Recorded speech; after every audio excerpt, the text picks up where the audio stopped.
Welcome to the Clock Tower. I'm Brandon, and today we're looking at Chainsaw Man. We're going to dive into Chainsaw Man. Really strong set as we're entering into the new season.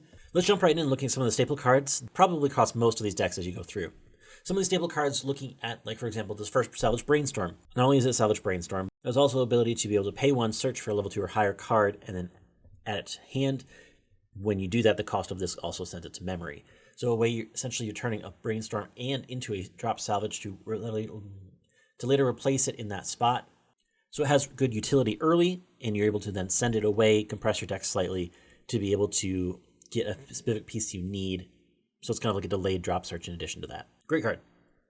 Additionally, we also have then level 3 here as well, being able to bounce an opponent's character or ditch a card to bounce another character. So you can potentially remove 2 lanes that you're unable to deal with at that point in time to swing direct.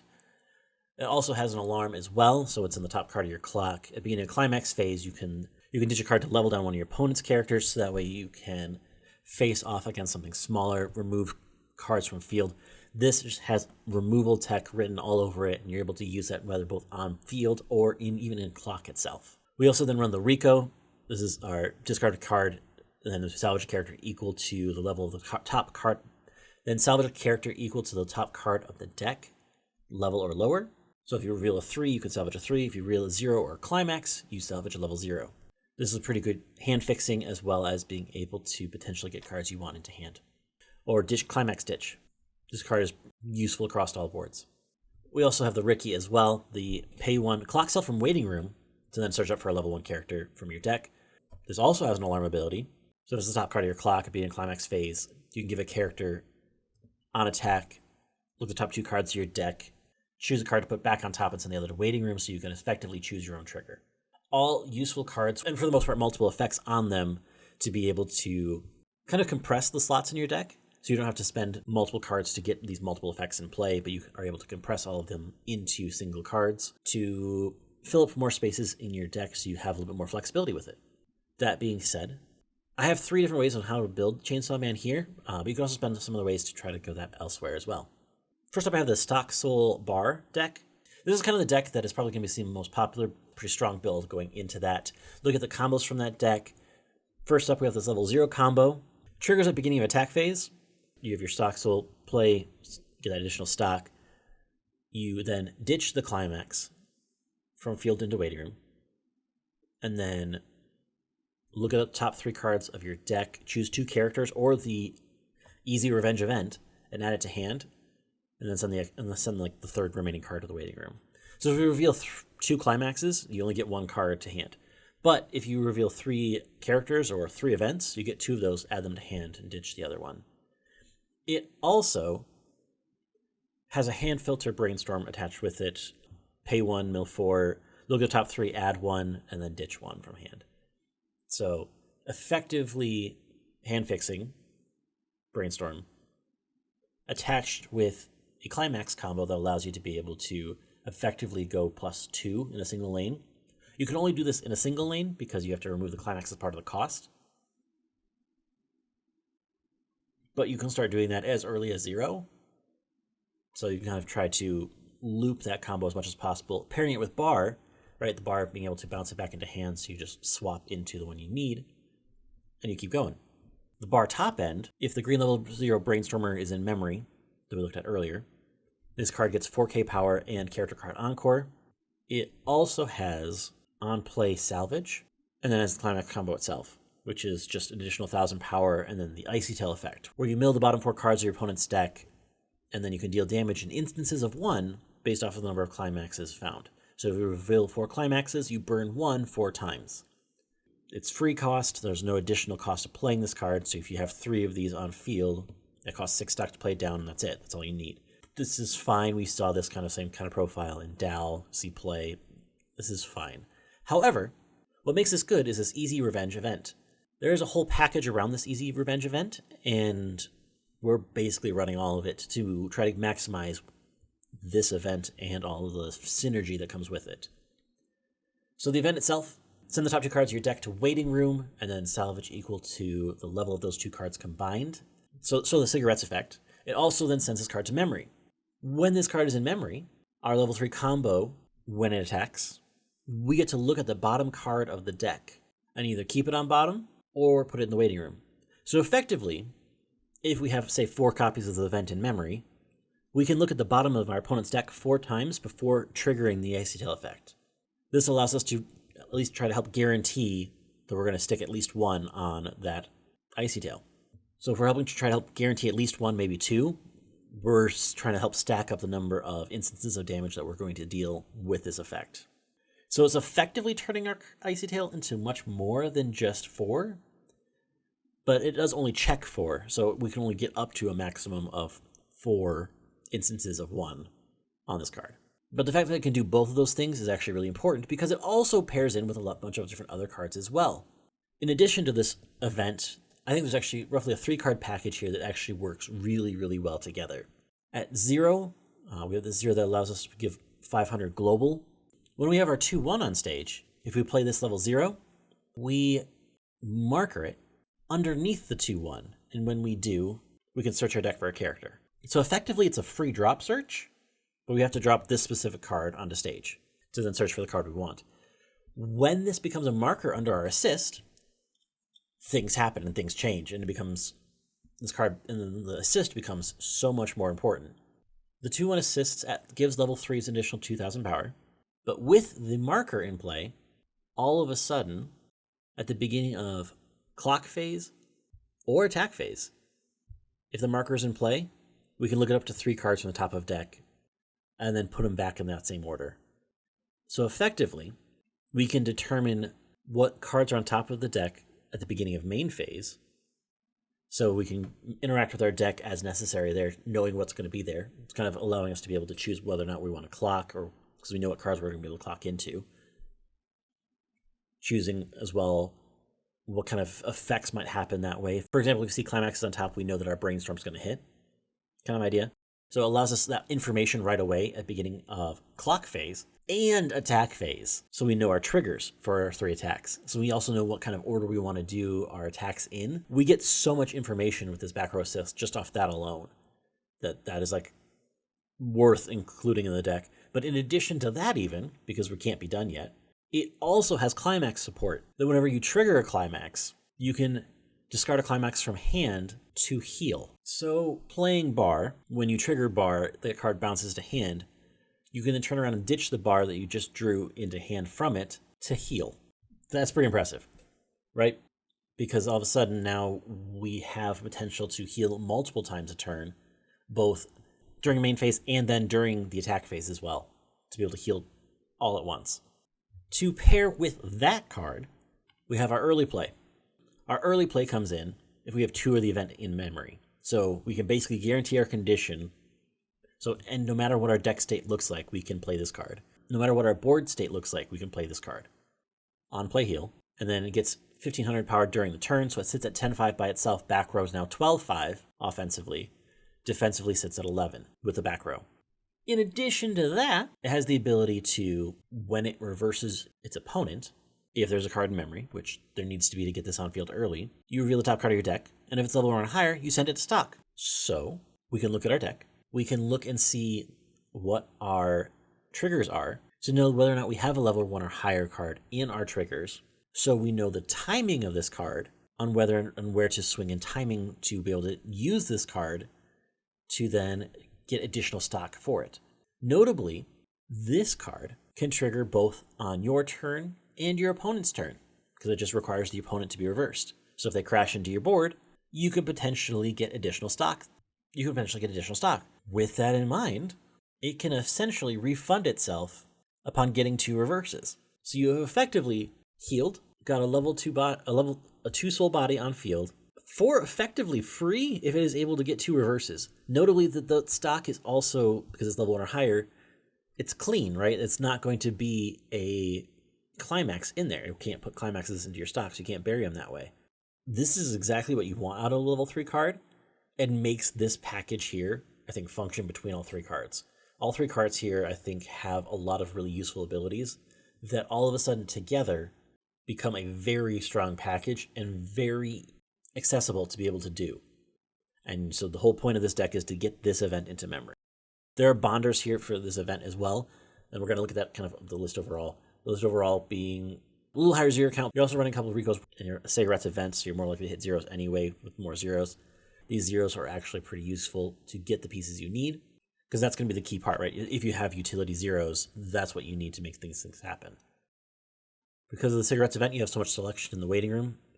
The trick is now just getting those cards into waiting room to make these things happen. Because you have some spammable brainstorms specifically looking at the combo that you're running at 0 to be able to fill up the waiting room a little bit more to be able to get more selectivity off of your events. You are sitting really, really nice with this deck. So this deck has a lot of really good things going for it. Other key things with this deck, outside of the other things at 0, like Climax Swap, which we have 2 different Climax Swappers in this list, as well as the Event Bonder itself, which is also level 0 bomb. And it sends that card to bottom of deck, which is actually pretty relevant, especially if we're going to be looking at 8 Standby Hololive coming out here in the future. In addition to that level 0 lineup, we have a really strong level 1 game too. At level 1, we won this 1/0 green, just essentially a power card.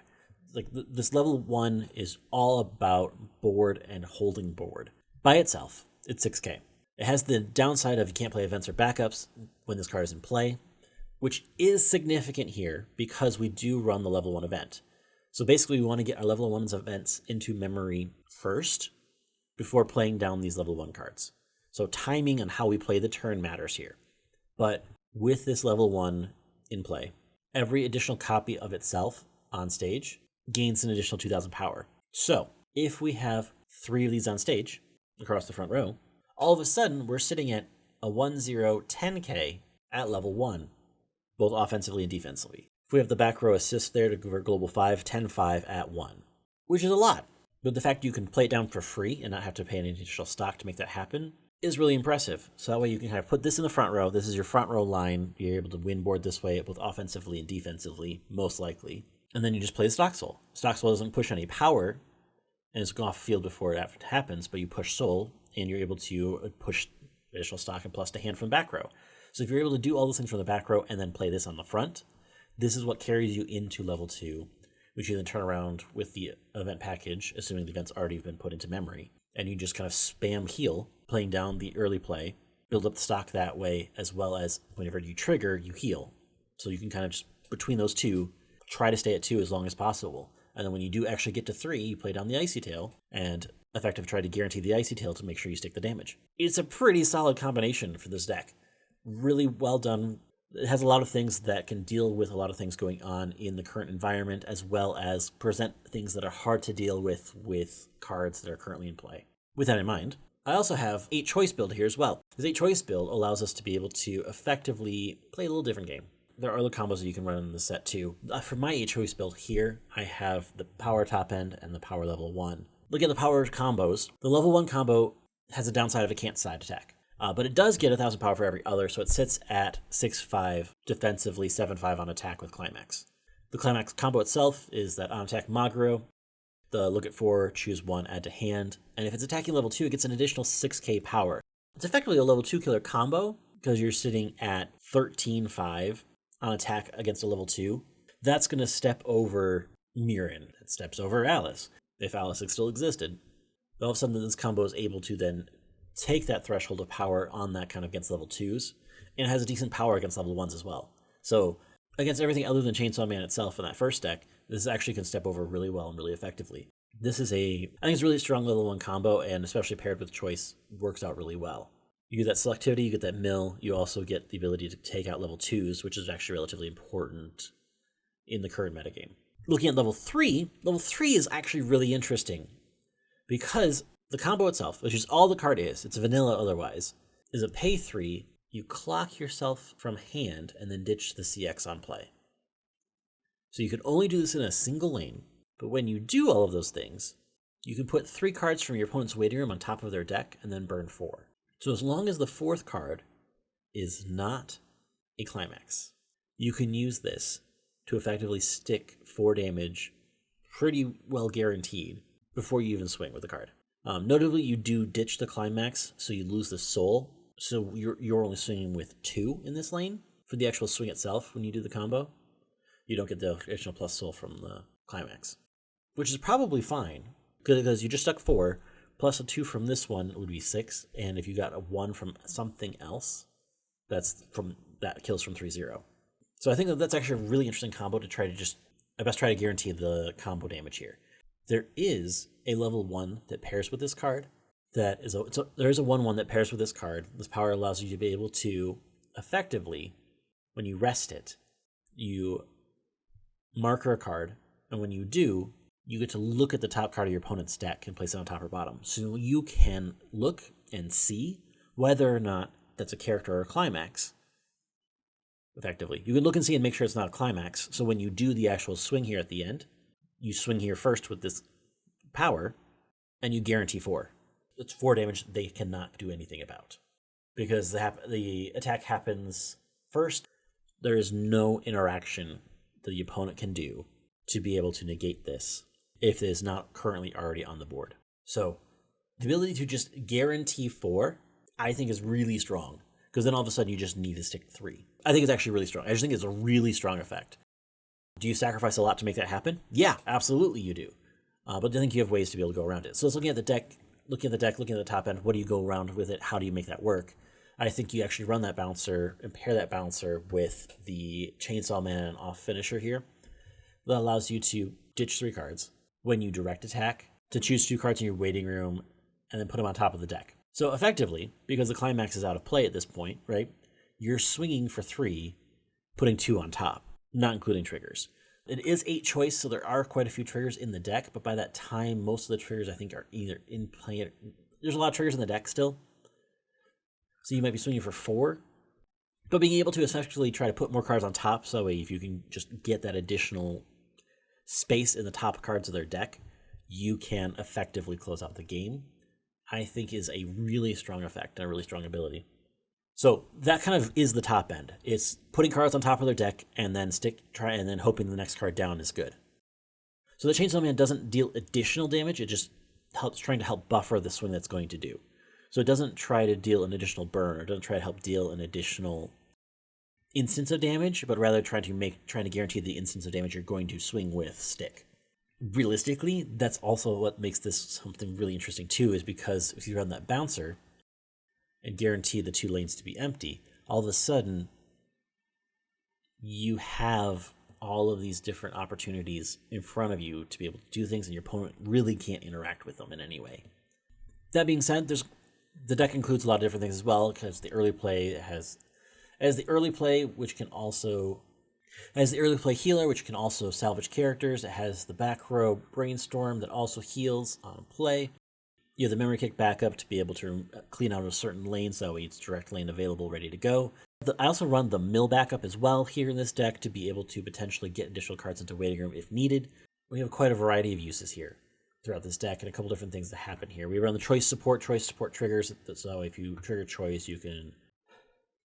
With this list, I also run the choice support that allows it to be able to effectively, when you have a choice trigger in play, when you've played down a climax choice trigger on it, you effectively give level 0 the ability to be able to be a choice trigger as well, in addition to it being level 0.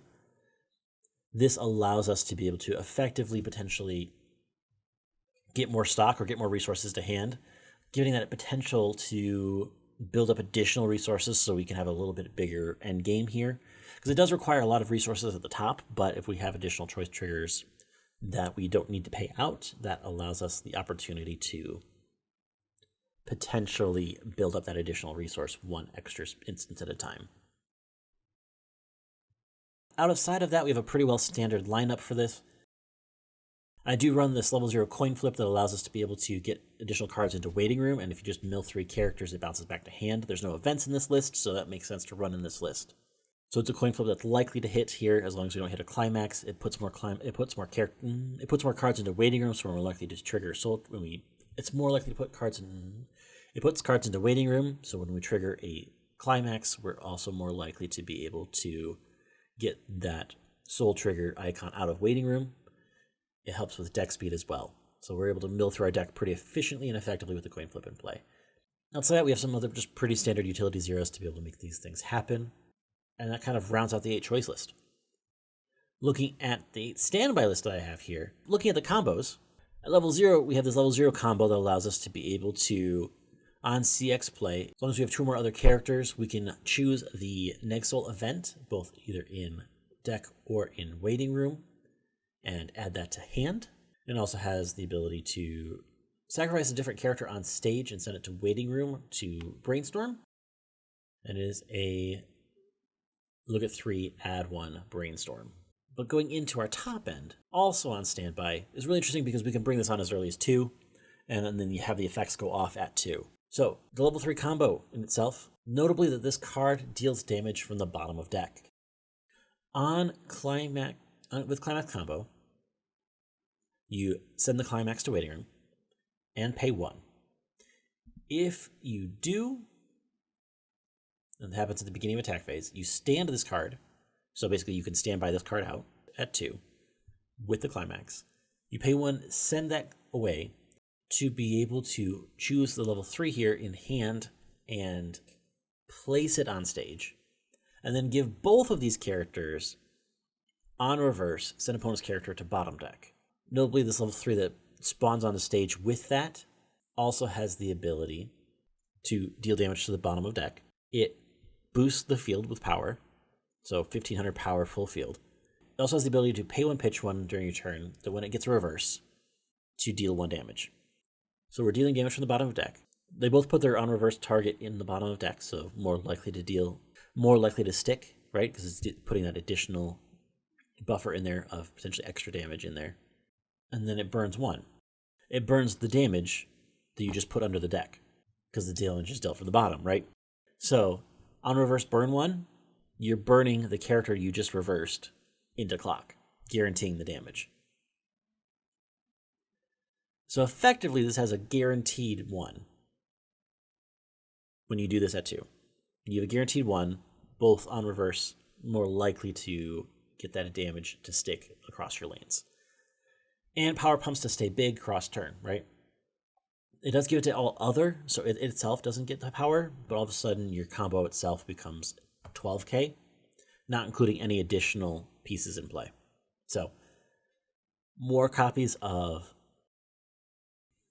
this blue level 3 in our end game make this really powerful as we continue to being able to deal damage to our opponent. On top of that, we have that Negsoul event that we had already looked at to be able to essentially store it up at 2 and then be able to pay it out when it's ready to go. So effectively, when we actually use it, it's free, but to kind of put it in memory is just a pay 2 ability. So effectively, it's an Negsoul that can't be removed, right? Unless your opponent's able to clear out your memory, but we're not putting enough cards in memory to get it cleared out. So effectively, we are making any card a Negsoul card that your opponent can't deny, because you also trigger it at the beginning of their attack phase. So you're dealing damage, you're preventing damage, and you're able to guarantee a burn 1. I think it's an interesting deck, and I think it's an interesting build. This does not have that same kind of power threshold as some of the other decks we've already looked at. Outside of the combos itself, it's a pretty vanilla 8 standby deck. It does have the power level 1 that allows you to be able to accelerate, clock yourself to be able to get additional cards into hand. Something we saw similarly with the Ghislaine in Mushoku Tensei. So very reminiscent of that card in this deck. But outside of that, it's a very vanilla 8 standby deck. So it's going to look very similar to other 8 standby decks you've seen before. With that in mind, that has been Chainsaw Man. There's other decks we've been looking at. There's quite a wide variety of how to play Chainsaw Man. I think most people are going to tend towards that Stocksoul bar. I think all of those different pieces together really make it a very attractive deck going forward and a very strong powerhouse as we look at this upcoming season coming up. With that in mind, we'll have gameplay for this on Thursday. Next week, Tuesday, we're going to have a clock talk. We're going to talk about Worlds, and we'll have another 5 cards, 5 minutes on the following Thursday. Again, thanks so much for watching. Do the YouTube thing, like, share, comment, subscribe, and we'll see you next time.